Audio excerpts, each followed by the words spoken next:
जय हिंद बच्चों। आज के इस वीडियो में हम लोग 8वीं से लेकर 12वीं पंचवर्षीय योजना के बारे में चर्चा करेंगे। 8वीं पंचवर्षीय योजना जिसका कार्यकाल 1 अप्रैल 1992 ईस्वी से 31 मार्च 1997 ईस्वी के बीच था। 8वीं पंचवर्षीय योजना जिसका कार्यकाल 1 अप्रैल 1992 ईस्वी से 31 मार्च 1997 ईस्वी के बीच था। हालांकि 8वीं पंचवर्षीय योजना का जो वास्तविक समय अवधि था वह 1990 से 1995 तक ही था, लेकिन राजीव गांधी के मृत्यु के कारण देश में राजनीतिक अस्थिरता का वातावरण कायम हो गया। तो राजनीतिक अस्थिरता के कारण ही 8वीं पंचवर्षीय योजना 1990 के बजाय 1992 ईस्वी में प्रारंभ की गई। इस समय भारत के प्रधानमंत्री पीवी नरसिम्हा राव थे और वित्त मंत्री डॉक्टर मनमोहन सिंह थे। तो 8वीं पंचवर्षीय योजना डॉक्टर मनमोहन सिंह और पीवी नरसिम्हा राव के देख रेख में बना था, इसलिए 8वीं पंचवर्षीय योजना राव और मनमोहन मॉडल पर आधारित। मानव शक्ति का पूर्ण विकास 8वीं पंचवर्षीय योजना का मुख्य लक्ष्य था। 8वीं पंचवर्षीय योजना में सरकार ने जो अन्य लक्ष्य रखे थे, जैसे प्राथमिक शिक्षा को सर्वव्यापी बनाना, मतलब सभी लोगों को प्राथमिक शिक्षा उपलब्ध कराना, आधारिक संरचना का विकास करना, मतलब बिजली, पानी, शिक्षा, स्वास्थ्य, परिवहन, संचार, इन सारी सुविधाओं का पूरा विकास करना 8वीं पंचवर्षीय योजना का लक्ष्य था। मैला ढोने की परंपरा 8वीं अपने भारत में मैला ढोने की परंपरा थी।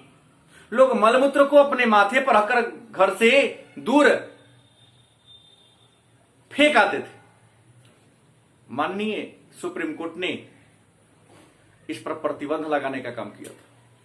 और आपको बता दें, 8वीं पंचवर्षीय योजना में ही सरकार ने यह अपना लक्ष्य रखा था कि मैला ढोने की परंपरा को समाप्त कर दिया गया। स्वच्छ पेयजल, मतलब सबको शुद्ध पानी उपलब्ध कराना, और 100% टीकाकरण, जो भी वायरस जनित बीमारियां थी, वायरस का पर नियंत्रण पाने के लिए, चाहे मलेरिया हो, चेचक हो, मैंने पूर्ण टीकाकरण का लक्ष्य रखा गया था। और देश के विकास का लक्ष्य था 7.5% विकास के लक्ष्य को प्राप्त करना। 8वीं पंचवर्षीय योजना में विशेष रूप से क्या हुआ था तो आपको बता दें, ऑपरेशन ब्लैक बोर्ड, प्राथमिक शिक्षा को सर्वव्यापी बनाने के लिए ऑपरेशन ब्लैक बोर्ड की शुरुआत 8वीं पंचवर्षीय योजना में हुई थी। अनौपचारिक शिक्षा की शुरुआत भी 8वीं पंचवर्षीय योजना में हुई थी, और राष्ट्रीय पोषाहार कार्यक्रम की शुरुआत भी 8वीं पंचवर्षीय योजना में ही की गई थी। बात करते हैं 9वीं पंचवर्षीय योजना। तो 9वीं पंचवर्षीय योजना जिसका अवधि था 1 अप्रैल 1997 ईस्वी से 31 मार्च 2002 ईस्वी के बीच था। 9वीं पंचवर्षीय योजना का मुख्य लक्ष्य था न्यायपूर्ण वितरण और समानता के साथ विकास। और 9वीं पंचवर्षीय योजना की रूपरेखा योजना आयोग ने खुद बनाया था। मतलब योजना एवं विकास विभाग ने 9वीं, 10वीं, 11वीं और 12वीं इन सभी पंचवर्षीय योजना की रूपरेखा योजना और विकास विभाग ने ही बनाया था। इसके अन्य लक्ष्य थे 9वीं पंचवर्षीय योजना का लक्ष्य कीमत में स्थिरता लाना, जनसंख्या वृद्धि पर रोक लगाना, पंचायती राज संस्थाओं का विकास करना, सहकारिता को बढ़ावा देना, देश का विकास दर 6.5% पर पहुंचाना और गांव में स्वच्छ पेयजल, प्राथमिक शिक्षा और प्राथमिक स्वास्थ्य केंद्र की स्थापना करना। बात करते हैं 10वीं पंचवर्षीय योजना। तो 10वीं पंचवर्षीय योजना जिसकी अवधि थी 1 अप्रैल 2002 से 31 मार्च 2007 तक, और 10वीं पंचवर्षीय योजना का मॉडल भी, रूपरेखा भी योजना एवं विकास विभाग ने बनाया था। इसका मुख्य लक्ष्य था समावेशी विकास, मतलब सबका विकास। 8वीं पंचवर्षीय योजना का लक्ष्य था। इसके अन्य लक्ष्य थे जीडीपी, मतलब ग्रोस डोमेस्टिक प्रोडक्ट, सकल घरेलू उत्पादन में 8% वृद्धि लाना, निर्धनता मतलब गरीबी में 15% की कमी करना, लैंगिक अंतराल मतलब लिंगानुपात था 50% तक कम लाना, दशकीय जनसंख्या वृद्धि 16.2% तक लाना, मातृत्व मृत्यु दर मतलब बच्चा पैदा करते समय माता के मरने का दर 1 लाख में 45 तक लाना, मतलब पहले 90 के आसपास था, मतलब 45 तक लाना, मतलब स्वास्थ्य सुविधा का विस्तार करना। 33% पर्यावरण संरक्षण के दृष्टिकोण से 33% जंगल होना जरूरी था। 21.4% ही 2007 में हमारे भारत में वन थे। लक्ष्य रखा गया था 10वीं पंचवर्षीय योजना में कि 33% वृक्षारोपण के अभियान को पूरा कर देना है, और देश में जितनी भी दूषित नदियां हैं, प्रदूषित नदियां हैं, उन सारे प्रदूषित नदियों की सफाई करना। 11वीं पंचवर्षीय योजना जिसे आम आदमी की योजना भी कहते हैं, 11वीं पंचवर्षीय योजना की रूपरेखा भी योजना एवं विकास विभाग मतलब योजना आयोग ने ही बनाया था। इसका मुख्य लक्ष्य था पर्यावरण संरक्षण, क्योंकि पर्यावरण प्रदूषण के कारण बहुत सारी समस्याएं, बहुत सारी बीमारियां उत्पन्न हो रही थी। तो पर्यावरण संरक्षण 11वीं पंचवर्षीय योजना का मुख्य लक्ष्य था। इसके समान लक्ष्य की बात करते हैं तो गुणवत्तापूर्ण शिक्षा का विकास करना, सार्वजनिक स्वास्थ्य सेवा में सुधार करना, दूसरी हरित क्रांति की शुरुआत करना, पर्यावरण का संरक्षण करना, उच्च कोटि के रोजगार का सृजन करना, ग्रोस डोमेस्टिक प्रोडक्ट मतलब सकल घरेलू उत्पादन 8% से बढ़ाकर 10% लाना, गरीबी में 15% कमी करना, और सभी गांव में टेलीफोन सुविधा उपलब्ध करा देना, मतलब संचार सुविधा का विस्तार करना। 12वीं पंचवर्षीय योजना की बात करते हैं तो 12वीं पंचवर्षीय